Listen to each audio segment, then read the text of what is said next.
Daily Horoscope, December 10, 2024. Pupunta tayo kay Leo. Leo, the card said here, yung pag-iwas mo daw sa mga makamundong gawain. Nakikita ko dito, maayos siya. Ibig sabihin, yung pag-iwas mo dito ay magdudulot sa'yo ng kapayapaan at kapanatagan, no? Sinasabi dito, oo, iiwas ka sa kasayahan. Pero kasi nakikita ko dito, may mga tao na nandyan na ma-out of place dun sa mga desisyon na gagawin mo. Sabi dito, yung parang KJ ka or nawawalan ka ng ng pag-uunawa, no? Parang ganun sa kanila. But this card showing you are in the right path. Tama naman daw yun. Kaysa magkaroon ka ng kagipitan sa finances, iwas daw sa mga makamundong gawain, sa mga bagay na alam mong hindi naman makakatulong sa iyo, no? Sabi dito, you're still guided ni universe. Nakikita ko dito may mga konting sigalot. Focusan mo muna kung ano yung problem na meron ka bago ka magsaya, no? Sinasabi dito sa cards kasi may mga dapat kang i-resolve na problema, Leo, bago mo unahin yung mga ah, nonsense things, no? Sinasabi kasi dito may mga taong nandyan para guluhin ka o buyuhin ka palalo, no? Mawalan ka lalo sa focus. Aries, the card said here, walang new beginning. Sabi dito sa cards, may mga taong nagne-negative. Minsan talaga yung tadhana, no? Nakakaramdam ka ng pain, sorrow, puro pain ito sa mga taong nakapaligid sa'yo. At yung, kumbaga, kasi nag-aantay ka ng pagbabago, ng pagkilos, paggalaw, pero nakikita mo naka-stagnant yung mga tao sa paligid mo. This card showing na wag mo daw masyadong intindihin yung mga negativity or kung ano yung pain na nararamdaman mo ngayon. It's time to celebrate. Ano man daw yung mangyayari o ano man yung negativity na nangyayari sa'yo, idaan mo daw sa happiness para maging maayos yung flow. Kung may problema ka man, wag mong hayaan ma-destroy yung isang araw mo para doon, no? Sabi dito kasi sa cards, hindi kasi ikaw yung makakasolusyon sa problema, Aris, eh. Sabi dito sa cards na may mga taong o may mga personalidad din na dapat na gumawa ng pamamaraan, hindi lang ikaw. Punta tayo kay Virgo. Virgo, the card said here, pagkilos o paggawa. Sabi dito sa cards, no, solusyon sa mga problema daw ay yung minsan yung yung tamang pananahimik, no? Minsan kasi nakikita ko dito, ikaw kasi nagpupursiging maayos yung relationship, maayos yung mga bagay-bagay na nagiging conflict sa ngayon sa'yo. But this card showing na kailangan din kasi maging matatag tayo. Huwag nating hayaan na tayo lang laging gumagawa ng pamamaraan, Virgo. Sabi dito sa cards, stop mo muna daw yung paghahabol mo ng pamamaraan or mga paggawa mo para maging masaya. Kailangan daw minsan piliin mo muna yung sarili mo. Bigyan mo muna ng time ng sarili mo maging success. Bigyan mo ng rest, kumbaga ganun, Virgo. Kung meron ka mang mga kinakaharap ngayon, Virgo, maaayos din yan. Ang problema lang kasi, hindi lang ikaw, kailangan yung mga tao sa paligid mo kumilos din. Kasi kung palaging ikaw, mapapagod ka talaga. Ito yung sinasabi sa cards, no? Gumawa ng pamamaraan, oo, pero wag mong sagarin, yung ibigay mo lang kung ano yung kaya mo. Punta tayo kay Sagittarius. Sagittarius, nakikita ko dito na i-stagnant sa isang sitwasyon, no? I-stagnant ka dun sa mga bagay-bagay.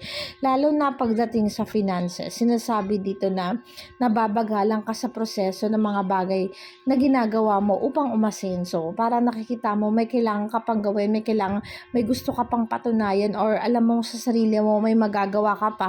But things will gonna be okay. Things will gonna be fruitful.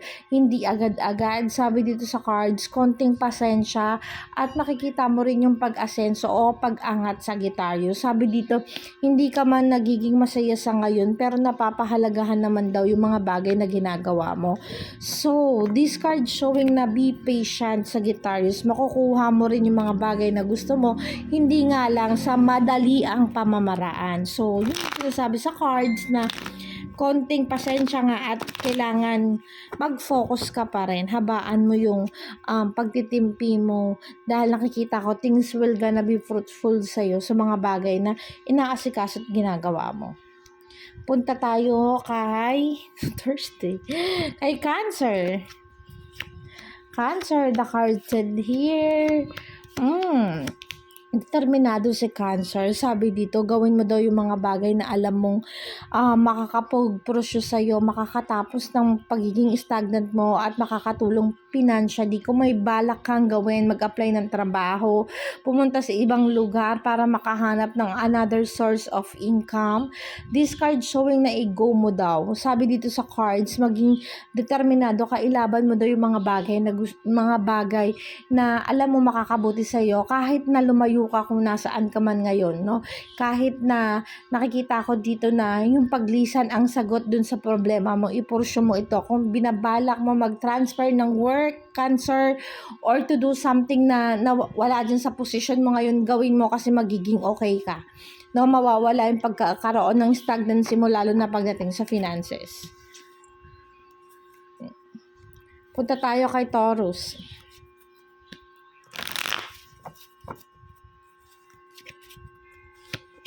Taurus, the card said here, paglisan o paglayo. Sabi dito, you need to be careful sa mga taong tutulungan mo, mga taong pakikinggan mo, yung mga estrangherong tao na akala mo talagang concern sa'yo. This card showing may mga maling gawa, no? So, ingat ka, sabi dito sa cards, nakikita mo kasi tama yung mga actions na ginagawa nila. But then, may mga bagay na nasasabi pa rin sa'yo. Taurus, no? At nakikita ko dito, betrayal card dito. So, umiiwas daw sa mga tao na akala mo tama, no? Sa ngayon, Taurus, wag ka muna magtitiwala sa mga nandiyan sa'yo at wag mong, kung ano man yung mga balak mong gawin, mga gusto mo o kung ano man yung mga pinagdadaanan mo ngayon, wag mo munang i-share sa ibang tao unless na ito ay magulang mo, unless na ito ay kapatid mo.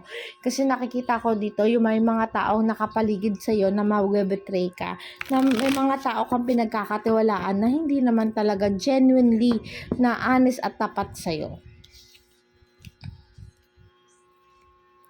Scorpio, the card said here, walang pagbabago, nawawala ng guidance ni universe. Sabi dito sa cards, may mga bagay na pinanghihinayangan daw regarding sa finances o yung mga pag-commit ng mga goal mo. Kasi nakikita ko dito yung mga bagay na pinupursyo mo, hindi siya ganun kadali. Hindi siya ganun ka-gift. Kumbaga, hindi nagiging madali para sa'yo kasi nawawala ng guidance ni universe. Actually, this card showing na you are confusing sa mga bagay na ginagawa mo sa ngayon dahil nakikita ko nahihirapan kang ipursue o nahihirapan ka makamit yung mga bagay na gusto mo. But then this card showing may kakayahan pa rin tumulong o gumawa ng makakabuti, hindi lang para sa iyo kundi sa mga taong nakapaligid sa iyo, Scorpio. Sa nakikita ko dito sa cards na mag-focus ka muna kung paano mo mai-enhance yung sarili mo, paano mo magagawa yung mga bagay na kahit mahirap, kumbaga nawawalan ng alignment ni universe, paano mo ibabalik sa track yung sarili mo, no? Nakikita ko dito sa pagtulong o sa paggawa ng mga bagay na makakabuti sa ibang tao.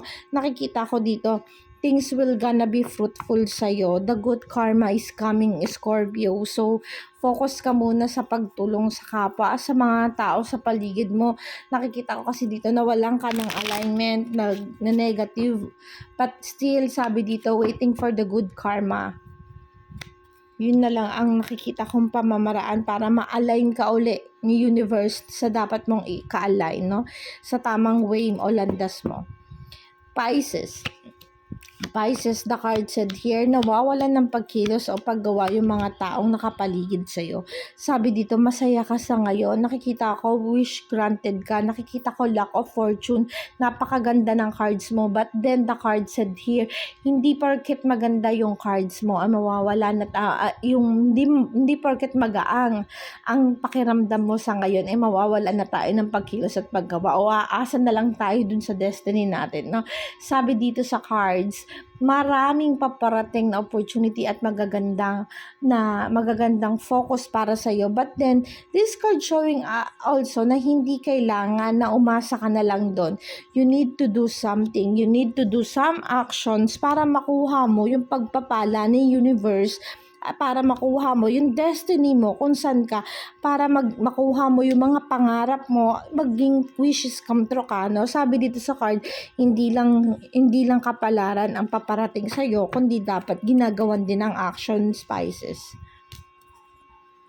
Punta tayo kay Sagittarius.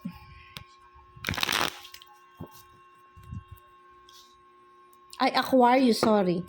Aquarius, the card said here, katatagan. Sabi dito, may mga mali kang gawa, may mga mali kang nasisimulan, or yung ngayon na ginagawa mo hindi nauukma, hindi tama dun sa mga bagay na pinupursyo mo, kahit nakikita ko na you are guided with the universe kasi masaya ka ngayon, but still, alam mo sa sarili mo na meron ka pang dapat gawin, meron kang mas karapat dapat unahin. Aquarius, the card said here, in the end, masasaktan ka daw sa mga bagay na hindi mo sinakatuparan o ginawa, o kumbaga hindi mo pinursue yung mga bagay na alam mong dapat mong ginagawa at pinag-aaksayahan ng panahon o dapat na nagiging priority mo, no? This card showing Aquarius na to be able daw na ma-achieve mo yung mga bagay. Paano mo ba magagawa yung mga bagay-bagay na yan na sinasabing dapat na ginagawa mo? Isasabi dito, maging matatag ka at harapin mo kung ano talaga yung destiny para sa'yo. Kahit gaano pa to kahirap, kahit gaano pa to kasakit, at gaano pa yung mga trouble na paparating sa'yo. Alam mo sa sarili mo kung ano yung gusto mo. Ang problema lang, hindi mo nasasakatuparan. Okay, let's go to Gemini.